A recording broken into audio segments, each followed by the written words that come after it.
Hey friendos, Ash here. Welcome back to Gents. Hope that you're doing well. 2024 is quickly coming to a close, and today we're going to be taking a look at the 20 most popular new releases of the year. At least, according to Fragrantica as of when I'm filming this video. Because as time goes on, this will change. So if you check this a week from now, it could be different. It could be the same. A month from now, same deal. But as of right now, this snapshot in time, as we're heading into the end of the year, this is what it is. These are the ones that everybody's been talking about, everybody's been buying, everybody's been wearing, and yeah, just they've got to all be ones that people love, right?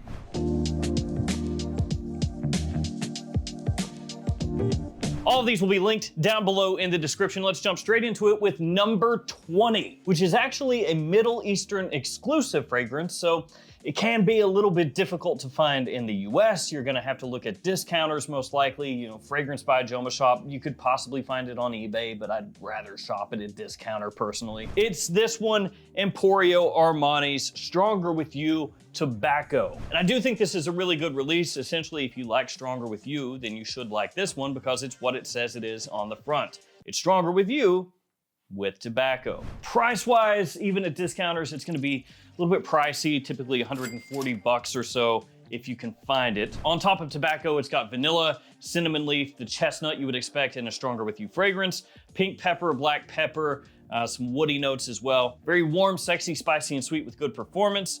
And even though it is a little pricey, it's worth the price. So that's one that I don't mind. There are a couple in this list that number 19 is Guerlain's Habit Rouge Parfum. This was released as part of a Parfum trio in Guerlain. They had Vetiver, this one, Habit Rouge, and L'Homme Ideal Parfum all come out at the same time. This is yet another one that is a little bit difficult to find.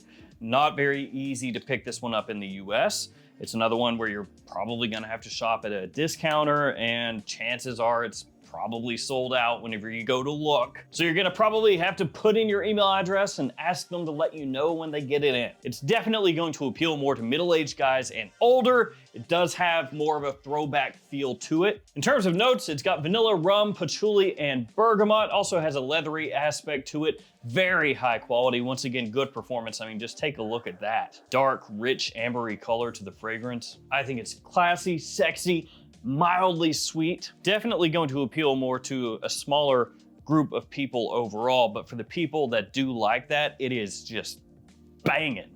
One of the best of the year. Number 18, Polo 67 from Ralph Lauren, which is about as different as you could get to the last one. This is one that's much easier to find at full retail than Habit Rouge Parfum, at least in the US. And it sells out with some regularity at discounters. So even though it's sometimes available for less at discounters than retail, a lot of times it's not available. Now, as time goes, that will change. You know, this is gonna be in stock more often, that price is gonna drop down, which is gonna make it even better. And while this is never going to get the same level of acclaim as this from people that are really into fragrances, in terms of like wearability, versatility, compliment factor for most people, this is really, really well done. It has notes of pineapple, bergamot, lemon, juniper, sage, vetiver, patchouli, and also rose hips. Rose hips, not like ladies, yeah, you know. I actually really, really love this one. The more that I've smelled this year, the more I've enjoyed it.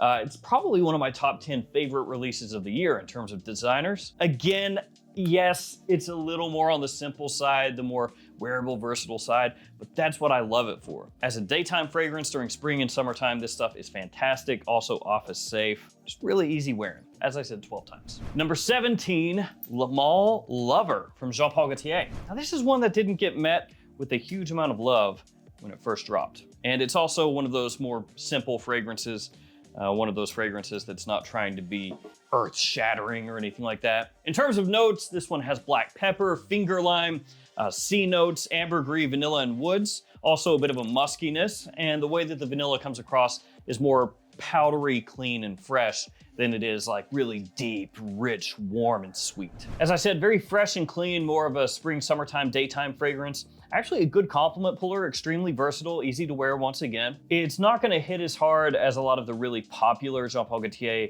Le Male, and Le Beau fragrances that are out nowadays. You know, Le Beau Le Parfum, Le Beau, Le Male Elixir, Le Male Parfum, stuff like that. It may not be one of my absolute favorites of the year, but in terms of jack of all trades fragrance, this is way up there. Number 16, Guerlain once again, L'Homme Ideal Parfum, just a little bit above this one over here. And this may be a little bit easier to find at discounters than the Abbey Rouge Parfum, and that's because typically the discounters do try to carry L'Homme Ideal a little bit more. It's a little bit more of a popular fragrance line overall, at least in terms of what people were looking for at stores. So in terms of notes, this one has leather, musk, patchouli, and amaretto.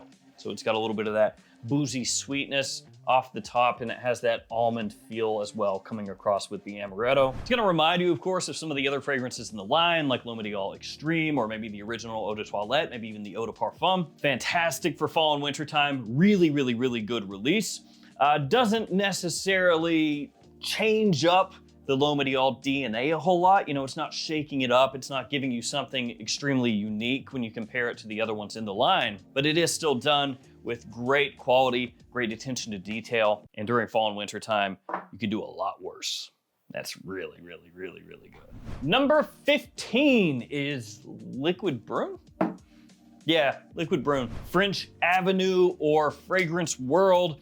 This one is a clone of Parfums de Marly's ALTHAIR, and it is exceptionally well done, especially if that price tiptoes down a little bit. Fantastic performance, great sweetness and warmth. It really nails Parfums de Marly ALTHAIR at what, like a fifth the cost? And this was the first big ALTHAIR clone to hit the market. I would say of the big clone fragrance releases this year, this to me is probably the biggest one. There is actually another one on this list higher up from another clone house, but that one's not quite a clone. We'll talk about it when we get to it. Next up, we've got Gentleman's Society Extreme. I'm still not exactly sure how to feel about Gentleman's Society. In terms of the overall lines, like if we break out Gentleman's Society, those two, into their own little camp, and then the gentleman fragrances like the Eau de Parfum, Reserve Privé, all of those into another camp over here, and you had to pick, I would take the original line, the Eau de Toilette, Eau de Parfum, Eau de Toilette Intense, Reserve Privé, all those. Not that I dislike Society or Society Extreme, they just don't hit for me quite the same way the others do. That being said, this does smell really nice. In terms of notes, it has coffee, iris, narcissus, vetiver, vanilla, sandalwood, and a little bit of nutmeg and peppermint as well. And even though those notes may make it look like it's gonna be, you know, this very heavy, dense wintertime fragrance, it's actually not. I mean, for sure, you could wear this during winter and fall, but I think you could pull it off in spring as well. You know, it's got a nice little touch of freshness to it, almost a nutty aspect as well as it dries down. Really classy, again, easy to wear, good quality, and at least you do have some of that iris making a return here. After that, H24 Herb V. Now, admittedly, I am not the biggest H24 fan in the world.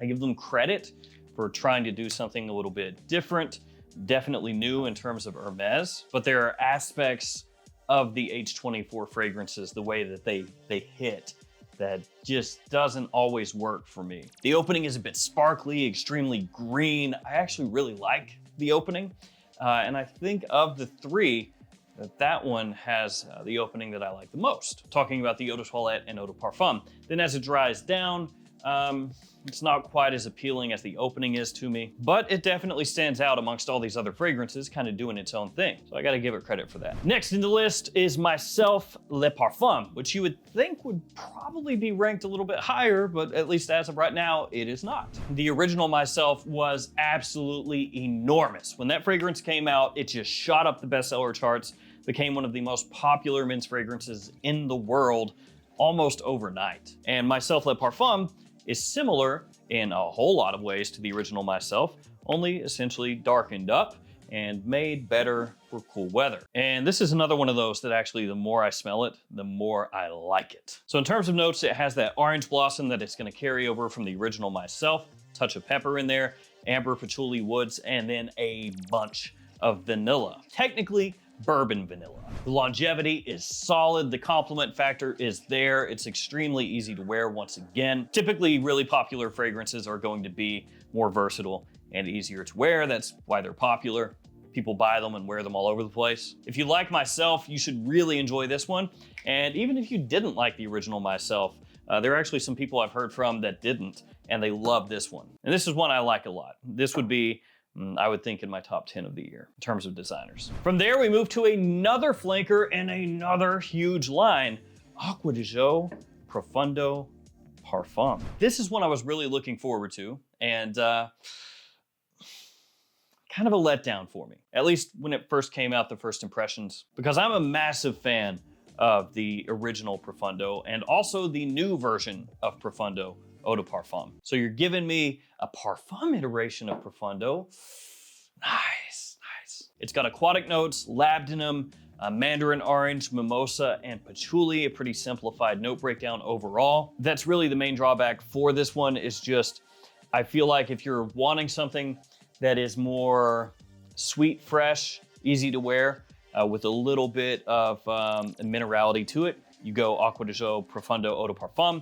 If you want something with a little more body, with that touch of incense that you could wear during fall, winter a little more easily, you go Parfum. And if you want like a tweener, you go Acqua di Gio Eau de Parfum. And if you want just the freshest of them all, you probably go Eau de Toilette. Another doozy up next, Y Elixir from Yves Saint Laurent.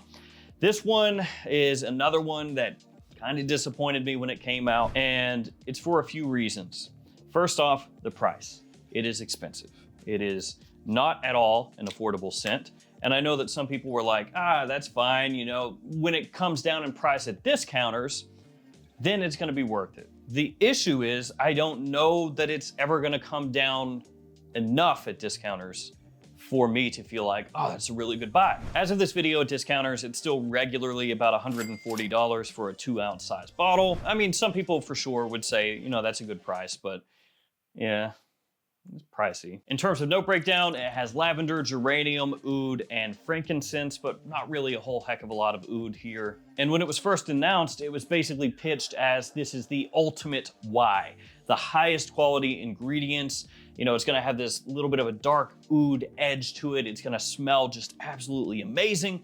Then it came out, and it definitely smells like a Y fragrance, but it's kind of in line with, you know, Y Eau de Parfum or Y Eau de Parfum Intense, maybe even a little bit of Y Eau de Toilette. Like I said, it's definitely a Y, leaning more Y EDP Intense, but still. But don't get me wrong, I actually think it smells good. It's just the price point and all the other existing Y fragrances make it where it's not quite as an attractive purchase for a lot of people. But I do actually really enjoy it. It smells nice. I'm a big fan of the Y line. It's just overpriced. Next up, the most wanted Eau de Toilette Intense from Azzaro. This is another one of those fragrances where they give us a dumbed down note breakdown. This time bergamot, lavender, liquor, and moss. I think technically it was moss liquor was the note, but whatever. And it's also another fragrance that has blessed us with a turd atomizer. That one has actually just terrible, god-awful. And I gotta say, of the most wanted fragrances for me, this is my least favorite one. I would rather have the Eau de Parfum Intense or the Le Parfum over this one. They're not really similar, but still. This one is fresh, clean, a little bit aromatic, sort of a vague myself similarity, the original YSL myself. Gonna be very easy to wear during spring, summer, early fall, nice daytime fragrance. Be one of those ones where I think if the price dips a little at discounters, it becomes more attractive, which this one has dipped a little bit, so it's not like crazy overpriced or anything like that.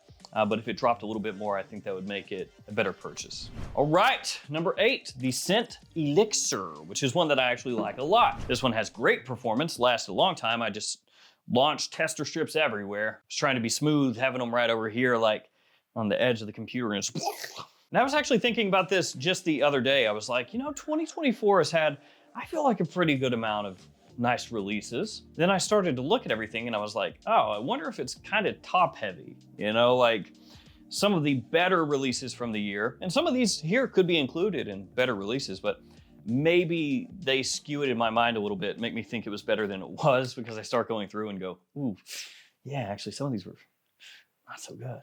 Scent elixir though, this one is good. It's got a chili pepper note, it's got lavender, it has sandalwood, once again, a simplified 3-note breakdown, but it's very sweet, extremely appealing, has a nice bite from the spice in there. Big compliment puller, big performance, a bit similar to the scent magnetic, so not ultra unique, but still really well done. And that one is one I enjoy a lot. So I'm okay with that one in the top 8. Yeah, that's good. And from there, we move on to Invictus Parfum. It's backwards, Invictus Parfum. Nothing else, this one should be in the top 10 just because of that bottle. It looks like the Invictus bottle started taking Ozempic and hit the gym. It's kind of sculpted, isn't it? Yeah. So this one has similarities to the original Invictus and Invictus Legend. Also has a nice soapy aspect to it, which makes it smell a little bit classier, a little bit more mature, slightly grown up, while still having a little touch of that playful sweet side from the Invictus line that everybody knows. And as much as I have loved to play or hate on Invictus fragrances over the years, I like this one. This one's good.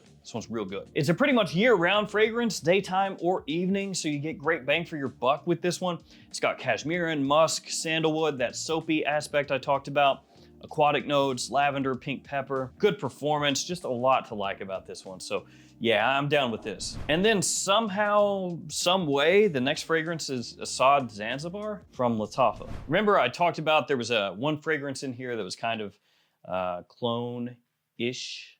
That's this one. In terms of notes, it has lavender, black pepper, coconut water, salt, iris, vanilla, and a touch of incense as well. And it's one that got a lot of hate, actually, when it was first released. A lot of people were disappointed with it. The expectation was that it was going to be a like Le Beau Le Parfum clone, something similar to that. And while there are some similarities to Le Beau Le Parfum, it's definitely not just a straight one-to-one of that. It's kind of doing its own thing. The opening can be a little off-putting to some people. It's got like a creamy aspect. Some people would say a milky aspect to it. The way the sweetness hits combined with some of the other notes can be just a little odd. So for some people, they absolutely despise this one. Other people absolutely love it. Think it smells really unique, that it's a good attention grabber. I didn't expect it to be quite as high as it is, but there you go. Top 5. Number 5, Scandal Absolute.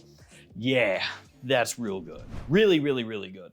Another one though with a stupid note breakdown. 3 notes. Gotta do better than that. Mirabelle Plum, Chestnut, Sandalwood. There you go. It is absolutely amazing. I love this release. It's warm, gourmand to an extent, nice woodiness, sweetness that carries over from the opening into the mid, but it's not like sugary sweet. It's a little bit creamy. It's a touch fruity from that plum, but not overbearing, not overwhelming, while still having very good performance. It is my favorite in the Scandal line. I would have this top 5. Honestly, I would have this top 3, I think. Number 4, Green Stravaganza. Note breakdown wise, bergamot, coffee, vetiver. That's what you have going on. And yeah, I'm not sure exactly why this is rated over some of the other ones. It's not a bad fragrance. It's not. It's just when you compare it to some of the other ones, at least for my taste, that came before it, in this line, I would take Born in Roma Intense over this, Coral Fantasy over this. I might take Yellow Dream over this. But then on the other hand, if those ones are too sweet for you and you think that they're too childish, they come across too youthful, not enough like classiness to it, maturity to it, this one could actually, for your taste, be way better than those because it has a hint of sweetness, but it's not too much. And the coffee is not overwhelming either, so it doesn't come across like a burnt coffee or a roasted coffee, more like a green coffee, which makes sense with the color and the name and everything. It is, though, very easy to wear, very versatile. And once again, you got a fragrance here that's kind of riding in the same lane as YSL Myself. It doesn't smell the same as Myself, but when you smell this, you're like, oh, I get some similar vibes there. Number 3 is Perseus from Parfums de Marly. PDM, very popular. And this one has kind of a similarity to stuff like Terre d'Hermès. More specifically, Eau Très Fraîche and Eau Givre. So the fresher Terre d'Hermes fragrances. This one has grapefruit, bergamot, blackcurrant, vetiver, mandarin orange, ambergris, cashmere, cedar, additional woody notes, which really lets you know kind of how it comes across. Yes, very citrusy, fresh, brisk, and also woodsy, with the faintest hint of like a little earthiness there, but not too much. Now, in terms of just how the fragrance smells, I love it, but I'm a huge fan of Terre d'Hermes in all shapes, forms, and facets. So if you give me a niche version of that kind of scent profile, I'm gonna like it, and I do. The issue would be, is it worth the price when you could just get a Terre d'Hermes? And obviously that's gonna be up for each person to decide. Some people are gonna say, yes, it's absolutely worth it because I feel the quality is higher, it's smoother, it's more wearable, it's this, it's that. Other people are gonna be like, no, for me, it's absolutely not worth that increase in price. But with this being at number 3 shows you just how popular Parfums de Marly is. Now, before we do number 2 and number 1, just really quickly, some surprises that are not in the top 20. First, Sauvage Eau Forte. That fragrance is actually at 21 as of when I'm shooting this video.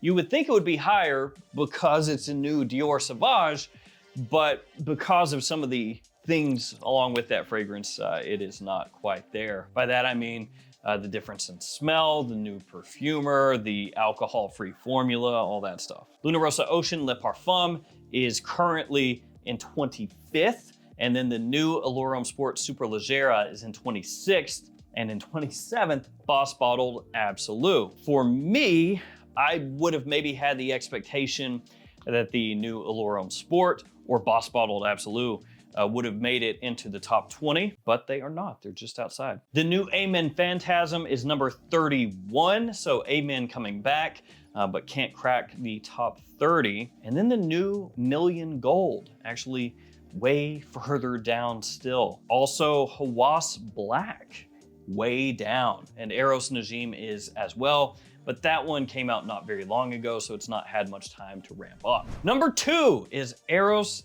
Energy, which has consistently climbed up to this spot, but honestly, I don't think anything is gonna beat the number 1 spot, which I'm sure most of you are like, oh, I know what that is. I knew what that was before I clicked the video. Eros Energy is a citrus bomb.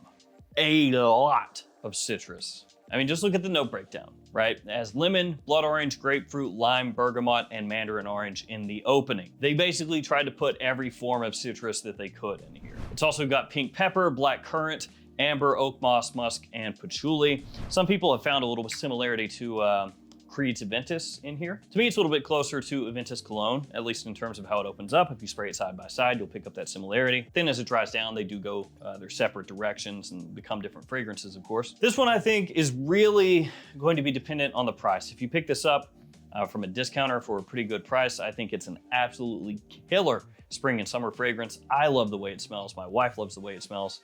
But in terms of something hyper new, hyper unique, it is not. It's just, how much do you like citrus? Yes, you like citrus? There you go. No, you don't? Ooh, stay away. Number 1, Paradise Garden. Basically, the second this fragrance dropped, it was number 1, and it has stayed that way all year. So much so that you already have fragrance clone companies making fragrances that are supposed to be alternatives to this one.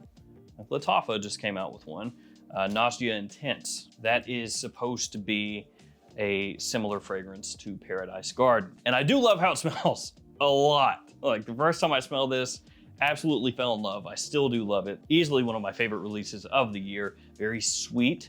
Another one that's very versatile, big compliment puller. Has a green aquatic feel to it, a touch of like sugary sweetness as well. Nice robust coconut note in there, gives it a tropical edge, kind of a creaminess. I love this stuff. Absolutely love it. So I'm not gonna argue this being number 1. I haven't done, as of this video, my top 10 favorite releases of the year, but that's gonna be there. And really, once it hits the scent elixir up, there's only a couple fragrances where I'm like, I'd move that down probably. But there we go. That is 2024.